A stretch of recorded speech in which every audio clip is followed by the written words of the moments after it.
ఈ కెమికల్కి సంబంధించినటువంటి అంశాల మీద వాస్తవం ఏంటో చెప్పాల్సినటువంటి అవసరం ఉంది. రాజేంద్ర నగర్ సిఐ క్యాస్ట్రో చెప్తుంది ఏంటంటే, తెల్లవారుజామున 3 గంటల ప్రాంతంలో కెమికల్ ట్యాంకర్ని స్థానికులు పట్టుకున్నారు.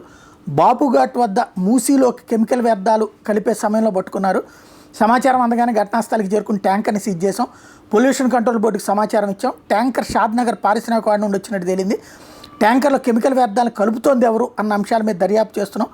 మరో 2 లారీలు పరారైనాయి, వాటిని కూడా పట్టుకుంటాము. మూసీలోకి కెమికల్ వ్యర్థాలు వదలడానికి ప్రత్యేకంగా మ్యాన్ హోల్ ఏర్పాటు చేశారు. మ్యాన్ హోల్ ఏర్పాటు చేసిన వ్యక్తికి, అలాగే సహకరిస్తున్న ఇసుక రీచ్ వ్యక్తుల మీద కూడా కేసు నమోదు చేస్తాం. ఇసుక రీచ్లకు చెందినటువంటి 3 జేసీబీలు కూడా సీజ్ చేసాం, 3 అదుపులో తీసుకున్నామని పోలీసులు ప్రకటించారు. అంటే ఇది అతిపెద్ద కుంభకోణం అనమాట. కెమికల్స్కి సంబంధించి అక్కడికక్కడే ప్రాసెస్ చేయాలి, దానికి కోట్ల రూపాయలు ఖర్చు అవుతుంది. అట్లా చేయకుండా ఆ కెమికల్స్ని నిశ్శబ్దంగా తీసుకొచ్చి ఇసుకలో గుంట తీసి ఆ గుంటలో నుంచి ఈ కెమికల్స్ని తీసుకెళ్ళిపోయేసి ఆ మూసీలో కలుపుతున్నారన్నటువంటి అతిపెద్ద కుంభకోణం ఇప్పుడు పోలీసులు బట్టబయలైంది. పబ్లిక్కే పట్టుకుని అప్పచెప్పారు.